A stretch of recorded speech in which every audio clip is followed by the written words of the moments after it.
अच्छा। अब वो जो बात कर रही हैं आमना, वो वही है जो कि इकबाल ने की थी कि नहीं है चीज निकम्मी कोई जमाने में, कोई बुरा नहीं कुदरत के कारखाने में। तो ये इकोसिस्टम भी है। अगर आप नहीं भी किसी मजहब को फॉलो करें तो आप ये देखें कि हर जानवर, हर जानदार का कोई ना कोई फंक्शन है जिसको हम बुरा समझते हैं। मसलन मैंने एक डॉक्यूमेंट्री में देखा कि जो कॉकरोच है जिससे लोग बहुत डरते हैं, घबराते हैं, कॉकरोच का बड़ा इंपॉर्टेंट फंक्शन है क्योंकि वो गटर्स में रहते हैं और उसमें से वो सफाई करते हैं। इसी तरह जो लोग कहते हैं, एक केस हमारा चल रहा है, सब जुड़े से मैं बात नहीं करना चाहती, अल्तबश को पता है कि अपेरेंटली उसमें जो काउंसिल है। जी जी। फोर्थ लिस्ट कर गई थी, मैंने रिमाइंड कराया, उनका टाइम की possibility, I said there is no possibility. Thank you so very much. Your appreciation really means a lot to me. I really missed that. और मैं हैरान हूँ कि उन्होंने मेरे से पूछा चौथा पॉइंट कौन सा था, तो मैं खुद भी भूल गई थी और चौथा था। So okay, so the fourth really beautiful principle that we get from the Quran is the principle of the custodianship of people. So जैसे बैरिस्टर मकसूमा ने भी कहा, when you claim that you are the most honored of the, that's a claim, okay. And if you are saying that you are superior to all other species, so what superiority is linked to your role of a custodian. A custodian is somebody who takes care of someone and guards and provides for and shield. ठीक है? So ये वो है, if and then है. If you are proving to be a true custodian, then you can claim superiority over other species. So the role of custodianship is a role of responsibility. We are all responsible, not just for the animals that belong to us, but for all other animals in the community. जो भी आपको जानवर नजर आ रहा है, exist कर रहा है, he is your business. Okay? So thank you so much, sir. Thank you so very much. बहुत शुक्रिया, बिल्कुल ऐसा ही है। और हम देख रहे हैं कि हमने जो दरख्त काटे हैं, हमने जो कि गांव के गांव फारिग कर दिए हैं और उनकी जगह रेजिडेंशियल सोसाइटीज की हैं, तो उसके बाद हमारे एनवायरनमेंट का क्या हाल हो रहा है। एनवायरनमेंट और जानवर के साथ एक आदमी जो है वो एग्जिस्ट करता है, और वो है अल्तमश सईद एडवोकेट। और मैं उसको इसलिए वेलकम करना चाहती हूँ कि कुछ केसेस ऐसे हैं जिसके अंदर he has fought in the courts, और he has his own law firm which is working for the environment and animal rights. तो I would very much like to welcome him, और वो हमें बताएं कि ये जो ये जो पॉलिसीज की भी हम बात कर रहे हैं ना, ये भी अंडर चैलेंज आ गई हुई है, क्योंकि अगर हम एनिमल लवर्स हैं तो there is an anti group as well which is also fighting against us, which is why we need urgent changes. So Altamash, you can come and explain कि तुम क्या कर रहे हो। Bismillahirrahmanirrahim. Honorable guests, honorable NGOs, and honorable Neelam Jabbar Saiba, honorable Sardar Abdul Kota Saab, honorable Irfan Saab, and Dr. Amina and Barrister Maksuma. Firstly, thank you so much for creating this space, क्योंकि हमारा सबसे जो main काम है, litigation हो या कोई भी चीज़ हो, उसकी अवेयरनेस क्रिएट करना सबसे पहला पर्पस होता है। क्योंकि जब हजूर पाक ने अपनी चीज़ें लेके आए, वो अपने सिस्टम में चेंज लेके आए। उन्होंने 1-2 दिन पॉलिसीज़ नहीं बनाई, उन्होंने लोगों को चेंज किया। और हमारा मेन मकसद ये है कि हम एक इंसान को ये बता सकें कि आपने किसी का नरम दिली कैसे करनी। क्योंकि डॉक्टर आमिना ने हजूर पाक के बारे में बात करी थी। मेरा एक छोटा सा सवाल है, आई होप सबको पता हो, हजूर पाक का मनपसंद जानवर कौन सा था जिससे बेहद मोहब्बत करते थे? मैं काफ़ी लोगों को, अगर किसी को पता है तो प्लीज़ बताएं। हजूर पाक का सबसे मनपसंद जानवर कौन सा था, बेहद मोहब्बत करते थे उनसे? What was the animal that the Prophet loved the most? उनको बिल्लियां बहुत पसंद थी। और अगर किसी को पता है, यस, ऊंट भी उनको बहुत पसंद था, घोड़े भी बहुत पसंद थे, तोता भी था, कैट्स। मैं इसमें इजाफा करता हूँ।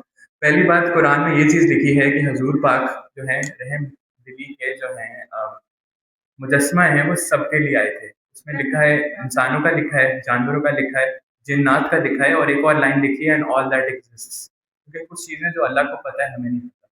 हुजूर पाक का मनपसंद जानवर एक मेंढक था। उसकी वजह ये है कि मेंढक अपनी पूरी ज़िंदगी अल्लाह को तकबीर दे रहा होता है, अल्लाहू अकबर बोलता है अपनी पूरी ज़िंदगी, पैदाइश से लेके अपनी वफ़ात तक। और कुरान में ये भी लिखा है, डॉक्टर आमना मैं थोड़ा सा इसमें ऐड कर रहा हूँ, कि जानवरों की नमाज का तरीका है, वो नमाज पढ़ते हैं, बिल्कुल तस्बीह करते हैं, अल्लाह ताला को सजदा भेजते हैं। तो जिसको हमने पहले एक करार दे दिया कि वो उम्मा है, और साथ हम ये भी कह रहे हैं कि वो नमाज पढ़ते हैं, तो ये दीन उनके लिए भी बना है, वो इसमें ऑब्जेक्ट्स नहीं रह गए, वो सब्जेक्ट्स हो गए, तो उनकी जिम्मेदारी और सारा कुछ बढ़ जाता है। और इसी को आगे लेते हुए मैं अपनी थोड़ी सी स्टोरी शेयर करूँगा। मैं एनिमल राइट्स के लिए 2018-2017 से काम कर रहा हूँ। जब मैं स्टूडेंट था लम्स में, तब मैंने लम्स एनिमल वेलफेयर सोसाइटी बनाई थी। मैं उसका एक छोटा सा फाउंडर था, और वो अब बहुत ज़्यादा बढ़ गई है क्योंकि इन चेंजेस की वजह से लोग इसको इजाफे में लेके जा रहे हैं। तब मैंने एक केस किया था लाहौर ज़ू के खिलाफ, जब मैं स्टूडेंट था। उस केस में कुछ बना नहीं था क्योंकि हमें ऑर्डर उस तरह का नहीं मिला, पर ज़ू में रेनोवेशंस आई थी। और लम्स के बाद मैं बाहर गया, मैंने पहले ह्यूमन राइट्स और कॉन्स्टिट्यूशन लॉ में मास्टर्स किया यूनिवर्सिटी ऑफ मिशिगन से।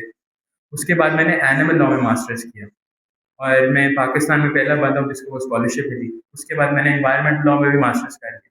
उसकी वजह ये थी सर कि जिस तरह मेरी ज़िंदगी चल रही थी, हमने ये देखा कि इंसान के हकूक़, जानवर के हकूक़ और माहौल के हकूक़ इकट्ठे हैं, इनको साथ लेके चलना ज़रूरी है। और उसी स्पेशलाइजेशन के अंडर मैंने environmental animal rights consultancy Pakistan बनाई थी। पाकिस्तान की पहली एनिमल एनवायरमेंटल लॉ फर्म, क्योंकि ये वो हैं जो बोल नहीं सकते, पेड़ पौधे भी नहीं बोल सकते, जानवर भी नहीं बोल सकते, और इनके लिए अगर आप नहीं बोलेंगे तो इंसानों का नुकसान है। तो ये सारी चीज़ें इकट्ठे लेके चलना बहुत ज़रूरी था। तो पहले जब मैं वापस आया, मैंने लाहौर ज़ू वाले केस में पेश हुआ, हमें ऑर्डर मिला रेनोवेशंस में। उसके बाद हमने एक्टिवली उन इश्यूज़ पे काम करना स्टार्ट किया जो पाकिस्तान में रेलेवेंट थे, जो लोगों को नज़र आते थे। वो कुत्तों के साथ ज़्यादती थी, लेकिन इसमें मैं इजाफ़ा ये करना चाहता हूँ कि ज़्यादती हम हर किस्म के जानवर के साथ करें। हम घोड़ों के साथ, गधों के साथ ज़्यादा वज़न डाल देते हैं, वो भी ज़्यादती है। हुजूर पाक ने इसको मना किया, और इस पे कानून भी है। प्रिवेंशन क्रूअल्टी एक्ट जो है, वो इस चीज़ को मैंडेट करता है कि क्रूअल्टी में आता है। उसके साथ हम जो जानवर खाते हैं, जिसके साथ हमारा सबसे ज़्यादा इंटरैक्शन है, उसके साथ भी हम कई कुछ चीज़ों पे ज़्यादती कर देते हैं। जब ईद उल अज़हा होती है, उसकी स्ट्रिक्ट रिक्वायरमेंट्स हैं जो कि हम काफ़ी मरतबा पूरी नहीं करते। और इन सारी चीज़ों को मद्देनज़र रखते हुए हमने डॉग कलिंग से शुरू किया, क्योंकि ये इश्यू लोगों के ज़्यादा करीब। इसमें अरीबा की बात मैं ऐड करना चाहता हूँ कि वो कह रही थी कि हम हर चीज़ को इंसानी फितरत से देखते हैं। ये सोच में गलत है, क्योंकि हुजूर पाक ने कभी उस तरह हमें सोचने को कहा नहीं। और ये जो अल्लाह ताला ने निज़ाम बनाया है, अल्लाह ताला सूरह अल-अनआम में एक बात करते हैं, ये वही सूरत है जिसमें उन्होंने उम्मा की बात की। अल्लाह ताला खुदा हैं, उन्होंने अपने ऊपर एक पाबंदी लगाई कि वो अपनी हर बनाई हुई मखलूक से रहमदिली करेंगे। हम क्यों नहीं कर सकते? इतना मुश्किल तो नहीं हो सकता। तो हमने शुरू किया डॉग कलिंग के केस से। गुजरात में कलिंग हमें पता लगा, हमने इसको नवंबर में फाइल किया। ये केस अभी भी चल रहा है, क्योंकि आप हर जगह तो नहीं जीत सकते, पर लेकिन उसमें हमने सारा एविडेंस अदालत में दिया, हमारा केस एडमिट हुआ। फिर हमें एविडेंस मिला डॉग कलिंग का रावलपिंडी में। हमने ये केस फाइल किया रावलपिंडी बेंच में, उधर एक बहुत अच्छे जज हैं नवाज हसन साहब, उन्होंने हमारा केस सुना, एडमिट किया, और हमें पाकिस्तान का पहला स्टे दिया डॉग कलिंग पे, दिसंबर में आया। उसके बाद 1 जनवरी को हमें और रिपोर्ट मिली, क्योंकि इंसिडेंट बहुत ज़्यादा हो रहे हैं, इसलिए मैं बता रहा हूँ कि कलिंग जो है फैसलाबाद जंग में हो रही है। ऑर्डर्स इसके जारी हुए, रिटन ऑर्डर्स आपकी म्यूनिसिपल कॉर्पोरेशन से, आपकी एसीडीसी से। उसको हमने चैलेंज किया। 1 जनवरी को हमने अपना दूसरा स्टे लिया, वो स्टे उसी दिन वायलेट हो गया, और हमने फिर 10 जनवरी को उसमें कंटेम्प्ट फाइल की। कंटेम्प्ट भी आज तक चल रही है, और उसमें हमने लोगों को नामजद किया जिन्होंने इसके साथ इसको ऑर्डर को वायलेट किया था। फिर उसके बाद हमें और एविडेंस मिला डॉग कलिंग का रावलपिंडी में, हमने कंटेम्प्ट फाइल की। जवाद हसन साहब ने उसको सुना। उसमें फैसला ये हुआ कि रावलपिंडी की जो गवर्नमेंट है, वो एक नया टेंडर इशू करेगी टीएनबीआर के लिए, वो हम करवा चुके हैं। अभी उसको अनाउंस होना है, और फिर जो एनजीओज रेलिवेंट हैं उसको लेंगी, और प्रॉपर टीएनबीआर रावलपिंडी में होगा उस केस की वजह से। फिर मार्च में दोबारा डॉग कलिंग की एक लहर आई, क्योंकि ये सीजनल इवेंट है, ये होता रहता है, और हमने उसके अगेंस्ट केस फाइल किया, जिससे शायद करीम ने उसको सुना, हमें फिर स्टे मिल गया। वो स्टे बरकरार रहा, उसकी मुझे वजह नहीं पता, पर उस स्टे की वायलेशन नहीं हुई। और फिर हमें उसी में ऑर्डर्स हो गए सारे एसीज को, सारे डीसीज को, सारी लोकल गवर्नमेंट्स को, कि आपने इस पॉलिसी को, पंजाब एनिमल कंट्रोल पॉलिसी इसका फाइनल फैसला हमने जनवरी 14 को लिया था, जैसे शाहिद करीम और जैसे साजिद महमूद सिटी साहब की बीवी बेंच से वो फाइनल हो गया, वो पूरे पंजाब में कानून नाफिज हो गया। फिर इसका फाइनल फैसला आया हमारे मार्च वाले केस का, उसमें यही डिसीजन आया कि इसको इम्प्लीमेंट करेंगे। उसके बाद कलिंग रुकी काफ़ी हद से, हमने लीगल नोटिस सारे भेजने शुरू किए, पुलिस एनिमल रेस्क्यू सेंटर के सामने काम किया, काफ़ी हद तक आई वुड से 40-50% 30% चेंज आया, पर लेकिन काफ़ी जगह कलिंग हो भी रही है। अब इसको इस तरह करते हैं कि उनकी वैन पे जो है लोगो नहीं होता, उनका स्टाफ ऑफिस अपने यूनिफॉर्म नहीं पहनता, ताकि पता ना लगे, एविडेंस लीक ना हो, कानून की लैंग्वेज में आप उसको अदालत में नहीं ला सकते। फिर हमें रिसेंटली एक नया केस दायर हुआ YDA versus government of Punjab में, उसमें उन्होंने मांगा ये है कि पॉलिसी को सेट असाइड कर दें और हमें खुद मानने की इजाज़त दें।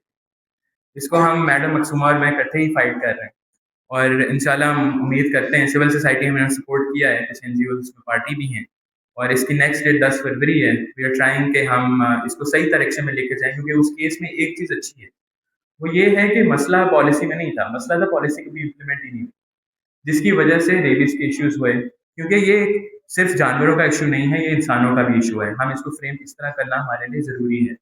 बच्चों की सेफ्टी, औरतों की सेफ्टी सड़कों पे बहुत ज़रूरी है, उसको आप कभी भी मुकम्मल नहीं कर सकते जब तक आप रेबीज को और डॉग बाइट्स को कंट्रोल ना करें। ये पॉलिसी साइंटिफिकली स्पीकिंग, जैसे हमारी सीनियर मैडम आयजा ने बात की, TNVR साइंटिफिक सोल्यूशन है, जिसमें आप उसकी नसबंदी करते हैं, वैक्सीनेट करते हैं, जिसकी वजह से उनका जो हार्मोन्स है वो खत्म हो जाते हैं। साइंटिफिक लैंग्वेज है, इंसानों में अगर टेस्टोस्टेरोन खत्म हो जाए तो हमारा एग्रेशन खत्म हो जाता है। एक तरह की जाति तो है उस जानवर के साथ, क्योंकि उसको अपनी तब्दीली करनी पड़ी अपने सिस्टम में, और उसको जिंदा रखना ज़रूरी है।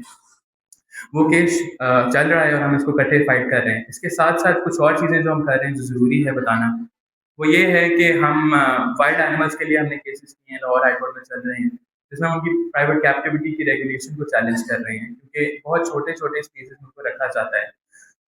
पंजाब में सर्कसेस हो रहे हैं जिसमें वाइल्ड एनिमल्स यूज होते हैं, जो कि साइटीज 1 लिस्टेड स्पीशीज है उनके पास। साइटीज एक इंटरनेशनल कन्वेंशन है जिसमें हम उसके पार्टी हैं, और उसमें उन जानवरों को आप यूज ही नहीं कर सकते फॉर एनी कमर्शियल पर्पज, कौन सर्कसेस में इस्तेमाल हो रहे हैं। हमने उसके केस भी चल रहा है हमारा। और लास्टली हम कुछ और इस तरह की चीज़ों को, और हम as an organisation free animal legal provide करते हैं, इसमें तो पैसे हमें मिलते ही नहीं है, तो सारा जेब से लग रहा है, but it's very important. And इंशाल्लाह with the support of all NGOs जो कि वो हमारे साथ काम करती हैं, हम पाकिस्तान में चेंज लेके आ सकते हैं, और हमने चेंज लेके आया है, हमने काफ़ी केसेस विन किए हैं, और we just want people to have hope कि एनिमल राइट्स एग्जिस्ट करता है। और इसी वजह से हम पाकिस्तान में मैं वापस आया था सर, कि मैं अपनी कंट्री को सर्व करूं और एनिमल लॉ और एनवायरनमेंट लॉ की स्पेस को क्रिएट करूं। लास्ट चीज़, मैं प्रोफेसर भी हूँ, मैं एनिमल लॉ पढ़ाता हूँ, मैं वाहिद आदमी हूँ जो कि पाकिस्तान में ये चीज़ गलत चीज़ कर रहा है, क्योंकि वो हमें बहुत मुश्किल होती है उनको कन्विंस करने के लिए कि आप इसको हमें एटलीस्ट पढ़ाने दे दें। तो वो हर्डल पास किया, फिर हमने एनवायरमेंटल लॉ पढ़ाया, और अभी हम फूड सिस्टम्स पे एक नया लॉ का कोर्स किया है, हम लोग कैनेड ने उसको प्रूव किया है, तो हम उसको नेक्स्ट सेमेस्टर पढ़ाएंगे। और इसको हम फ्रॉम एन एकेडमिक, लीगल और प्योरली पैशन पर्सपेक्टिव से हम इसको नहीं देखते, सर ये मेरा करियर है और मैं ये पाकिस्तान के लिए कर रहा हूँ, और इसमें सारे लोग हमें सपोर्ट कर रहे हैं, हम एक ही साइड पे हैं, इसमें फ़ायदा इंसानों का है। अगर आप बायोडाइवर्सिटी को पीछे छोड़ देंगे, आपका इकोसिस्टम खत्म हो जाएगा। अगर आप अपने फूड सिस्टम्स को इस तरह नहीं देखेंगे, आपको आगे जो और गरीब लोग हैं उनको खाना ही नहीं मिलेगा। It's a very basic question. और ये सारा कुछ जो है आपके माहौल और जानवर की वेलफेयर से कनेक्टेड है, तो ये सारा ह्यूमन राइट्स है, इसको आप ही आगे लेके जा सकते हैं क्योंकि लोग आपको सुनते हैं। तो मेरी आपसे रिक्वेस्ट ये है कि आप इन चीज़ों को हमारे से बेहतर जानते हैं, आप इस माशरे को लोगों के लिए चला रहे हैं। मैंने आपकी बात सुनी, आपने पीपल्स की बात की, तो ये पीपल्स का राइट का इशू है, और हम आपके साथ हैं, technically, legally, in any capacity. So thank you so much sir for joining us today.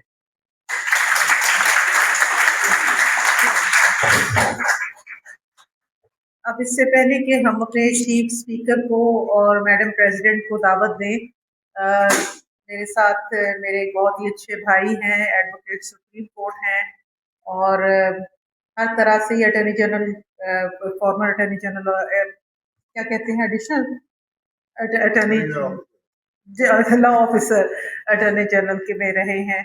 तो मियाँ इरफान साहब को मैं दावत दूंगी। मियाँ इरफान साहब इज एन एनिमल लवर, और वो हमें जैसे मैंने पहले भी कहा, हमें बुकला हमारे साथ होने चाहिए, क्योंकि हम कोई मुसद्दे ड्राफ्ट करेंगे, कोई बिल ड्राफ्ट करेंगे, तो फिर हम अपने चीफ गेस्ट से और मैडम प्रेसिडेंट से रिक्वेस्ट करेंगे कि इसको आगे लेके चले। तो आए मियां इरफान साहब आके बात करें। Thank you very much. तकरीरें बहुत सारी हो चुकी हैं और बड़ी मीठी मीठी। अल्तमश और मैडम मकसूमा का काम तो यहाँ हम रोज देखते हैं, बल्कि एनजीओज को तो आज मैं मिला हूँ, मुझे लग रहा था कि सिर्फ यही एक्टिविस्ट हैं यहाँ पर मौजूद, क्योंकि शायद हमारे पास एक पावर ये है कि हम कोर्ट्स में जल्दी चले जाते हैं, वहाँ से इम्प्लीमेंट करवा देते हैं, और यहाँ बहुत सारे ऐसे जज मौजूद हैं जो इस मैटर को ना सिर्फ देखते हैं, टेकअप करते हैं, बल्कि एक्शन भी लेते हैं। प्रॉब्लम यही है, मैं देख रहा हूँ कि यंग बच्चे हैं ज़्यादातर जो इस एक्टिविटी में इन्वॉल्व हैं। ये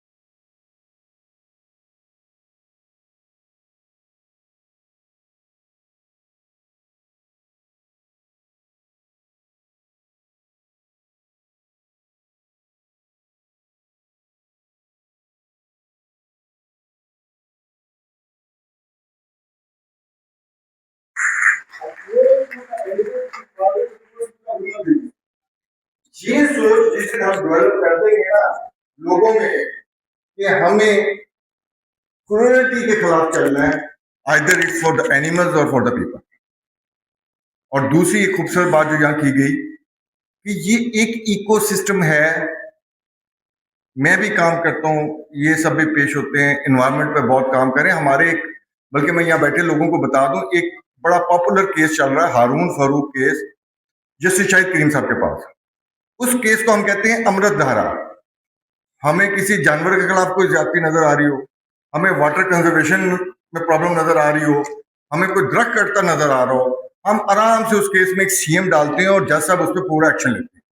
अभी ये पिछले दिनों कैंट में राहत बेकरी के बाहर एक 150 साल पुराना दरख्त काट दिया, उसकी रिपोर्ट मंगवाई है हमने। आप बताएं कि वो एक दरख्त, हम तो रोते हैं कि इंसानों को अफेक्ट करते हैं, आप ये देखें कि उस दरख्त पे कितने जानवरों का बसेरा होगा, आपने कितने जानवरों को बेघर किया। सबसे ज्यादा खुशी मुझे हुई थी सिविल सर्विसेज एकेडमी वालों को देखकर, लेकिन वो मेरी खुशी खत्म हो गई कि शायद वो तकरीर करके चले गए हैं। नहीं, उनसे तो सवाल पूछने वाले थे, they are all the officials of the government, ये भी बैठे हुए ऑफिशियल्स, इनसे भी मैंने एक सवाल पूछना है। अभी इतना बड़ा वाकया हुआ, 200 दुकानें मस्मार कर दी गई परिंदा मार्केट की, हजारों की तादाद में जानवर मलबे के तले दबा दिए गए। मैं तो बड़ा एक्सपेक्ट कर रहा था कि तमाम एनजीओ अगले दिन वहां इकट्ठी होंगी और प्रोटेस्ट करेंगे उसके खिलाफ। मैंने वीडियोस देखी हैं, सोशल मीडिया पे आम चल रही हैं कि परिंदे मरे हुए उठा उठा के दुकानदार रो रहा है। अब उसका रोना अपनी जगह है, उसका कारोबार खत्म हो गया, आपने एक मौशी कत्ल कर दिया 200 खानदानों का, और एक दुकान के साथ कम से कम 5 फैमिली जुड़ी होती हैं, वो एक अलग इशू है। लेकिन जो हजारों की तादाद में परिंदे वहां पर दफन होकर मर गए, मुझे बताएं गवर्नमेंट का कोई ऑफिशियल जो बैठे, सब खुद एसी बैठे हुए थे, एसी ने खड़े होकर वो सारे मस्मार करवाई दुकानें, क्या किसी ने कोई एक्शन लिया है? आज तक उसके खिलाफ कोई एफआईआर हुई है? मकसूमा ने एक रेड की थी, वो भेज दी गई डिपार्टमेंट को, अभी तक कोई एक्शन नहीं हुआ और नहीं होना।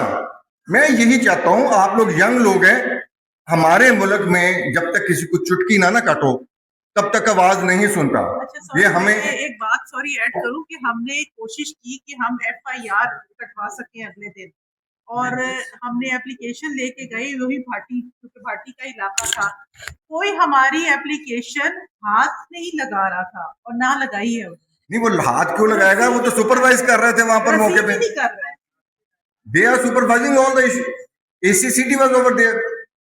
इवन मुझे नहीं पता, इनमें से भी शायद वहां पर उस वक्त कोई मौजूद हो, बात ये है कि हम तो खाली तकरीरें करके तो यहाँ से चले जाते हैं। भाई पेन को जब तक फील नहीं करेंगे हम कैसे उसके खिलाफ लड़ेंगे। और वाहिद आप लोग जो मर्जी कह लें, एक ये काला कोट है जो हर नाइंसाफी के खिलाफ खड़ा होता है। ये दो बंदे बैठे हैं, मैं रोज देखता हूँ उनको पिटीशन फाइल करते हैं, लड़ते हैं। अब हमारा भी एक हैंडीकैप है कि हमने लीगली फाइट करना है, हमने लीगल लोगों के खिलाफ इलीगली एक्शन नहीं करना। लेकिन कोई यहाँ पूछने वाला तो हो कि पूछे तो सही उनसे कि इतनी बड़ी क्रूरल्टी कर दी आपने।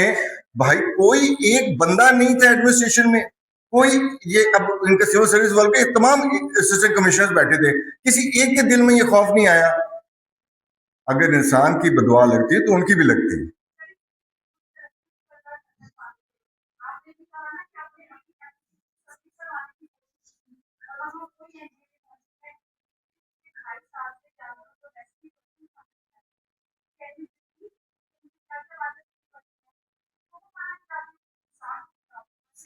आपके अलावा मैं इनको जानता हूँ, ये डेली मेरा ऑफिस वहीं उसी बिल्डिंग में जहाँ ये रहती हैं, और ये रात को खाना खिला रही थी। मैं इनका नाम नहीं जानता, लेकिन मैं आगे सो हर दिलाराम। कहाँ से हैं आप? दियाना से। From where you are? Turkish German. ठीक है। हाँ, मैं क्योंकि इनको बहुत देखता हूँ, मेरा ऑफिस भी उसी बिल्डिंग में वेशी, तो बात फिर वही है। अब लोग कहते हैं कि जी हमारे यहाँ पर कुत्ते बड़े अजीब हैं। मैं कहता कुत्ते तो अजीब होंगे क्योंकि हम कुत्तों वाली करते हैं उनके साथ। हम कुत्ता देखते ही ईंट पकड़ लेते हैं। भाई आप यूरोप में खड़े हो, कुत्ते आपके इर्द गिर्द करेंगे, आपको खौफ भी नहीं होता, ना वो बाइट करते हैं। क्या उन्होंने कुत्तों को एजुकेट किया है? उन्होंने कुत्तों को एजुकेट नहीं किया, उन्होंने लोगों को एजुकेट किया है।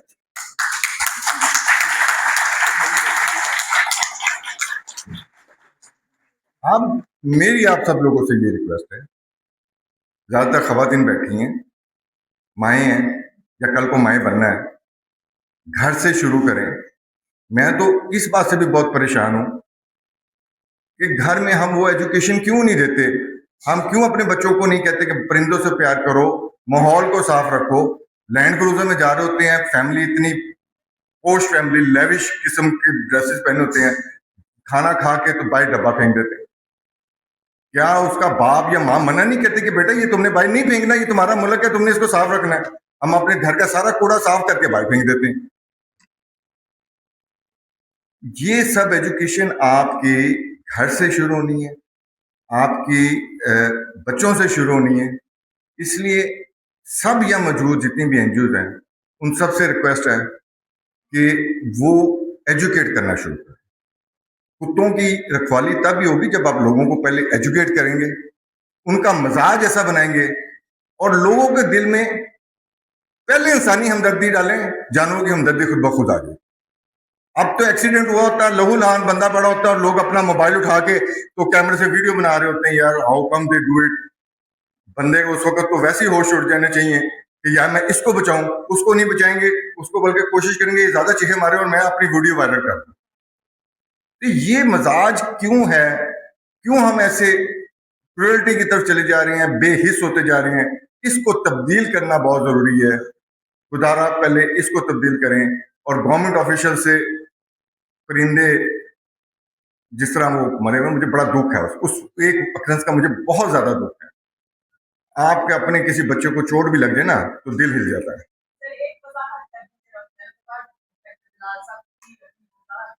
जैसे ही हमें इस चीज का पता चला ना एज एन एक्टिविस्ट, तो सबसे पहले हमने पार्ट पूछा कि आप पहुंचे साइट के ऊपर और देखें कि जवाब क्या है। सबसे पहले पहुंचे गवर्नमेंट के रात को 4 बजे ऑपरेशन। अब उस वक्त तक किसी को इल्हाम भी नहीं हुआ, कोई गई नहीं आई, लेकिन रेस्क्यू में पता चला। नेक्स्ट डे सारी एनजीओ वहां पे गई थी, हमने रेस्क्यू भी करने की कोशिश किया, लेकिन कुछ शोर मच गया। गवर्नमेंट ने ट्रेनें लगा के 2 दिन में 3 दिन में उन्होंने प्रेस कर दिया उसको ताकि वो पिंजरे नजर ही ना आ सके। सिर्फ मुझे वहां पर, मैं भी गया था, मुझे वहां सिर्फ नशे ही मिला जो सरिया कौर है, और तो कोई। हम ये समझते हैं कि अगर सीएम के ऑर्डर्स थे कि इस जगह के ऊपर आपने ये क्लियर कर दी पब्लिक वेलफेयर की जगह बनानी है, वो बिल्कुल सही ऑर्डर्स थे। रश वाला एरिया वहां पे बननी चाहिए। प्रिंटा मार्केट से हमें कोई हमदर्दी नहीं है, उनको कुछ उत्पादक जगह मिलते हैं। पॉइंट यह है कि जिसने एक्सीक्यूशन की है, चाहे वो एनडीए वाले हैं, डिफा वाले हैं या सिविल एडमिनिस्ट्रेशन है, उनसे पूछिए कि आपको ऑर्डर्स यही थे कि चाहे जो मर्जी बच जाए आपने ध्यान है या आपको तरीकाकार आपका गलत है? आपको कोई शक है? आपको कोई शक है? देखिए वो हकाइक मैं बता देता हूँ, ये हुकूमत से नहीं है, पैसे हुकूमत में है, लेकिन पंजाब में बिल्कुल भी नहीं है। देखें यही मैं रिक्वेस्ट कर रहा था कि वहाँ मुझे कोई ऐसा प्रोटेस्ट अभी तक नजर नहीं आया। आपको मौके पे जाना चाहिए था, आप मीडिया को कॉल करें, वहाँ आप मोमबत्तियां जला लें। ठीक है, लेकिन what effect of it? Anyway बात लंबी होगी। मेरी कोशिश सिर्फ यही थी कि मैं एक इशू को उजागर करूं। मुझे खुद उसकी बहुत तकलीफ है, मैं भी वहां पर गया, 2 मैंने तस्वीर नहीं खींची। मैं रिक्वेस्ट करता रहा मुझे एक यहाँ मौजूद दुकानदार को एक बंदा पटिशनर बन जाए, लेकिन फिर मैं आपको कहूंगा कि एनजीओज की आवाज बनने के लिए हम तैयार हैं, या लॉयर्स कम्युनिटी, वो इशू आप आए। ये तो वैसे ही प्रोफेसर साहब तो माशाल्लाह एक्सपर्ट हैं, हम भी तैयार हैं, हम सब लोग आपके साथ हैं, वो चाहे जानवरों के हकूक की बात हो या इंसानों के हकूक की बात। हमें पटिशनर ढूंढने पड़ते हैं। पटिशनर मिलता कोई नहीं, मुझे पूरी परिंदा मार्केट में से एक बंदा पटिशन नहीं मिला। The people are so afraid of the government, they said कि जी वी कांट।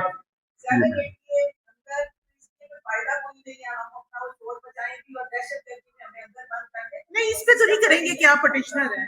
नहीं पटिशनर बताइए। Thank you very much. बहुत शुक्रिया, बहुत बहुत शुक्रिया।